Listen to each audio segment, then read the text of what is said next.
Hey everybody, welcome to Always Bored, Never Boring. Today I'm going to be talking about Shadespire again briefly.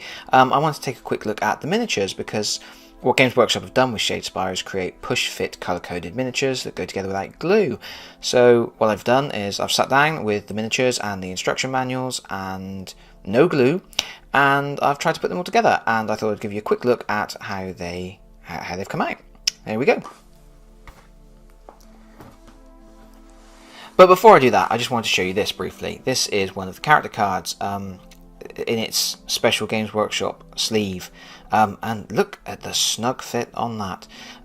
There's really no margin for error on the top edge at all. It's barely covering the top of that card. Could have done with being just a mil longer, I guess. But good thick quality sleeves. And yeah, very, very snug. So snug it could cause a problem when it comes to deck building, because I think you're going to have trouble getting the cards in and out. But yeah, they're nice, and they've got a nice matte finish on the back of the ones that have artwork on. But yeah, anyway, that's not what I was talking about. I just wanted to show you that on these character cards you get a little symbol of the miniature, so it's easy to tell when you're playing which character relates to which miniature, which is cool, because in Deathwatch Overkill, Games Workshop had nice artwork for the characters that didn't relate to the miniatures at all. It made it quite difficult in play to remember which character was which, so that's a good thing. Speaking of good things, the miniatures are cool. I have new lighting, so I'm hoping you'll notice sort of less harsh shadows, and hopefully the details will come out a bit better on this. It's Severin Steelheart, one of only a few Stormcast Eternals that don't have their helmet on. I think until maybe even this year, it might have been the end of last year, a lot of people thought the Stormcast Eternals were just suits of armour imbued with life, but no, there's a dude in there. And yeah, I think this guy's going to be popular with the Age of Sigmar players, because it's, not often you get one with his helmet off. Cool miniature. Kind of went together as a sandwich. Back piece, peg with the head on, front piece, and then the arm. When I put mine together, the sword got caught over the front of his foot as I pushed it together, and it sort of bent outwards, and I had to carefully prise it round. So that's something to be aware of. But other than that, went together very easily. Quite an obvious mould line on join line, I should say, where the pieces have gone together on the shoulder plate. But otherwise, not too bad.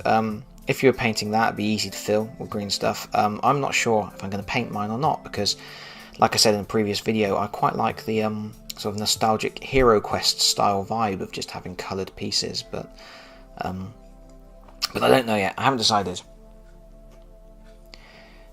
Next up, we have Oberyn, who is tentatively tiptoeing into battle.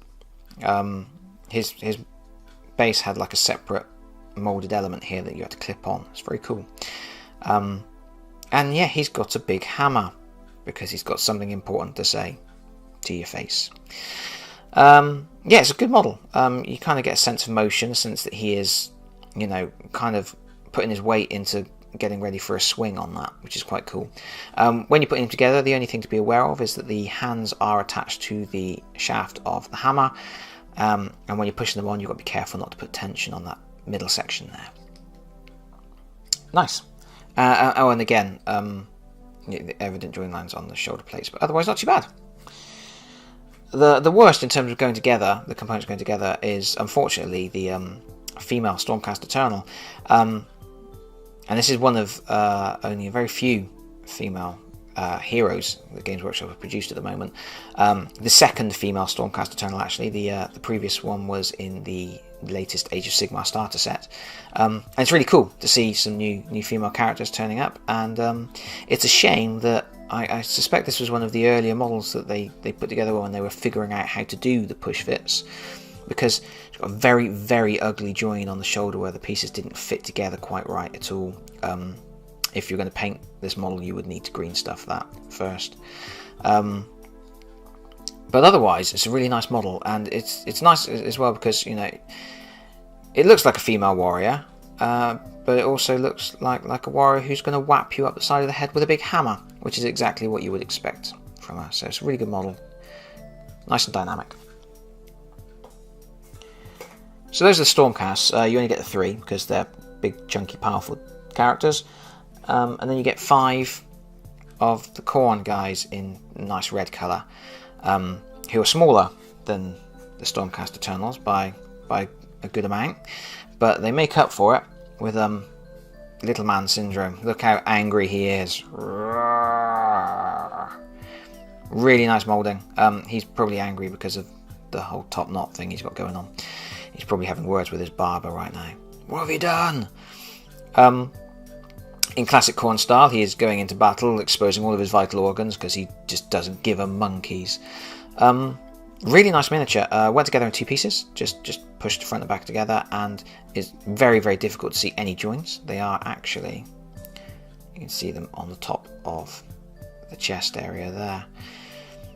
But yeah, very cool. Really nice model.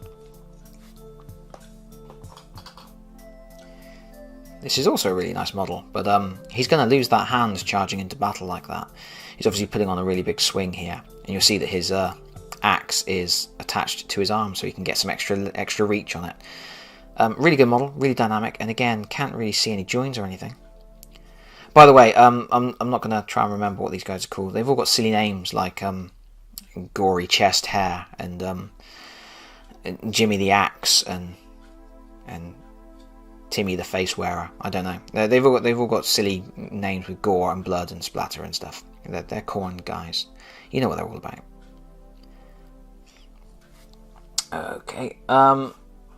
This is a really nice dynamic model, but unfortunately, I don't know what they were thinking, but they put the ugliest join possible down the chest section. I don't like that at all.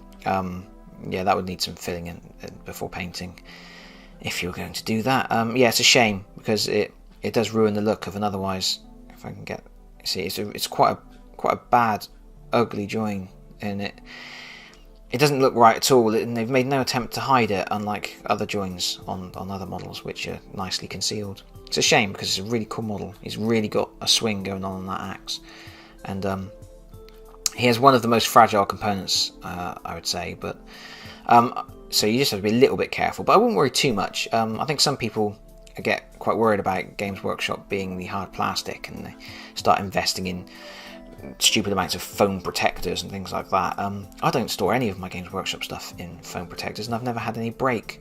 My daughter has bounced Space Marines off of the tiled floor in the kitchen, and they have lived to fight another day. I just don't worry too much about it. I mean, obviously I don't just chuck painted models into a box because they're going to get, but as long as you use a bit of care, you store them in the right way, I don't think it's necessary to invest in lots of foam protectors and things. It's just not my thing. Life's too short, and I'd rather use the money to buy more stuff that's cool models to paint and games to play. But that's just me. Here's the boss man, and look, someone's got their head off. It's really nice moulding there because the hair, you can see the runs of the hair as it's coming out from between the fingers. I don't know if that's going to come out on camera or not, but it's cool. Yeah, he's got a top knot and a beard, so I don't know, does that make him a hipster? I don't know. And of course he's standing on loads of skulls because Games Workshop. Nice axe, classic Khorne axe, big shoulder pads, and a bit that I've forgotten to clean off where I've cut him off the sprue. I'll deal with that later. Cool model, good leader character. And finally, we have this guy. This is where the push fit assembly came to an end, because the body went together fine, but the head is a separate component with a peg on the back that goes into a hole on the neck, and for love and the money I could not get that peg to stay in that hole. It just kept popping out, and the head kept falling off, and so I had to use some plastic glue. I had to put a drop of plastic glue into the neck to hold the head on, and it's fine now. But yeah, it's a shame because up until this point they'd gone together really nicely, and this one just failed in terms of assembly. And to be honest, even if it hadn't gone on nicely, because it's such a small component and it's just a peg going straight into a hole, unlike other pieces that sort of almost wrap around each other and enclose each other, I would have been very worried that the head was going to pop off at some point, so I probably would have glued it anyway. But overall, yeah, these are genuinely push-fit models. You can just assemble them without glue. But it's probably a good idea to have some glue on hand. I use plastic glue for Games Workshop miniatures because it forms a nice bond, because it slightly melts the plastic together. You just have to be a bit careful not to slather it all over the model and melt the detail off. But normal super glue will work too. Just make sure you don't dribble it everywhere, just a tiny little drop where you need it. But yeah, so I would say it's probably a good idea to have some glue on hand. You're going to need a craft knife for cleaning up the models and some clippers, but other than that, there's nothing here that is scary in terms of assembly. It's very quick, very easy. Some of the easiest Games Workshop miniatures to put together that I've seen, and the results are fantastic, as I hope this video has shown. And that's all I've got to say for now. Thanks for watching. I hope you found this interesting. If not, sorry, I guess. Bye bye.